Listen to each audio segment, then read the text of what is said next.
প্রতিবাদে DM office ডেপুটেশনে দলে দলে যোগ দেন।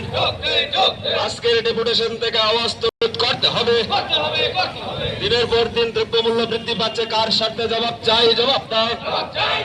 দিনের পর দিন বিদ্যুৎ বিল বাড়ছে, কার স্বার্থে জবাব চাই, জবাব দাও। বিশালগড় মহকুমা এলাকার বিভিন্ন জ্বলন্ত সমস্যা যেগুলি আছে, স্থানীয় ভিত্তিতে রাস্তাঘাট, জল, বিদ্যুৎ, জলসেচের ব্যবস্থা, শিক্ষা ব্যবস্থায় যে বেহাল অবস্থা, এগুলি এর বাইরে হচ্ছে আইন শৃঙ্খলার অবনতি, সমাজ বিরোধী দৌরাত্ম্য, নেশার কারবারের সারা মহকুমা জুড়ে যেই বিরাট আয়োজন চলছে, এই সমস্ত বিষয়ে মহকুমা শাসকের আমরা দৃষ্টি আকর্ষণ করতে চাই। তার জন্য আমরা আজকে এই কর্মসূচি হাতে নিয়েছি। সিপিআইএম বিশালগড় মহকুমা কমিটির উদ্যোগে মাননীয় জেলা শাসকের কাছে আমরা 5 জনের প্রতিনিধি দল এই কর্মসূচির কাজ শেষ করে আমরা সেখানটায় যাব। ওনার কাছে এই দাবি সনদ আমরা তুলে দিয়ে আসব। প্রায় 26টি দাবি নিয়ে আমরা যাচ্ছি। তার বাইরে তার সংযোজনীতে বিভিন্ন এলাকার যেই রাস্তাঘাটগুলি না হলে না হয়, যে স্কুলগুলিতে শিক্ষক না হলেই না হয়, কারণ 1 থেকে 2 জন করে মাত্র স্কুল দিয়ে বিভিন্ন স্কুল চলছে, এগুলির নামধাম আমরা কিছু দিয়েছি।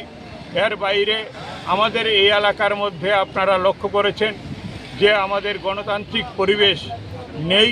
ধরতে গেলে পরে বামফ্রন্ট বা সিপিআইএমের নামে কোনো কর্মসূচি অনেক জায়গায় আমরা করতে গেলে পরে বাধা হয়, প্রশাসন আমাদেরকে সেই অনুমতি দিতে চায় না বিভিন্ন ক্ষেত্রে। এগুলি আমরা মৌখিকভাবে মাননীয় জেলা শাসকের কাছে তুলে ধরব। আমাদের মূলত এই মহকুমা এলাকার সমস্যাগুলি নিয়েই আমরা জেলা শাসকের দৃষ্টি আকর্ষণ করতে যাচ্ছি। তার সঙ্গে দ্রব্যমূল্য বৃদ্ধি, আমাদের বিদ্যুতের যেই অস্বাভাবিক মূল্য বৃদ্ধি, এগুলি তো প্রাসঙ্গিক আলোচনায় আসবেই, কারণ এগুলির কারণে মানুষের আজকের দিনে বেঁচে থাকার কোনো তার সামনে উপায় নেই। শ্রম দিবসের কাজ আপনারা দেখছেন যে কোনো শ্রম দিবসের কাজ প্রায় হচ্ছে না বললেই চলে। যাও হচ্ছে তার মধ্যে 2 নম্বরই কাজ করছে। বিভিন্ন জায়গায় মাতব্বররা টাকা হাতিয়ে নিচ্ছে।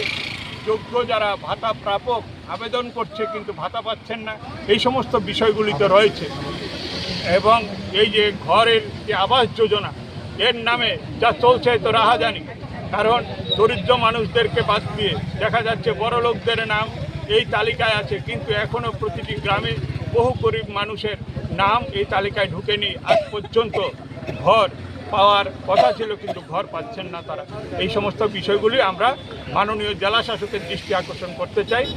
इस रथ यात्रा के पावन अवसर पर स्वर्ण कमल ज्वेलर्स लेकर आया है स्वर्ण वर्षा 1 जुलाई से 25 जुलाई तक। अपना पुराना गोल्ड उसकी प्योरिटी के हिसाब से कंप्लीट वैल्यू पर एक्सचेंज कीजिए। पाइए गोल्ड ज्वेलरी के मेकिंग चार्ज पर 30% ऑफ और डायमंड ज्वेलरी के मेकिंग चार्ज पर 100% ऑफ। हर परचेज पर अशोर्ड गिफ्ट्स भी और सिर्फ बिल अमाउंट का 25% पे करके अपना गोल्ड रेट आज ही बुक कीजिए। तो इस रथ यात्रा खुशियों के साथ बचतों की भी हो। स्वर्ण वर्षा, स्वर्ण कमल ज्वेलर्स, विश्वास, गुणवत्ता और बेहतरीन डिजाइन का नाम। Terms and conditions apply.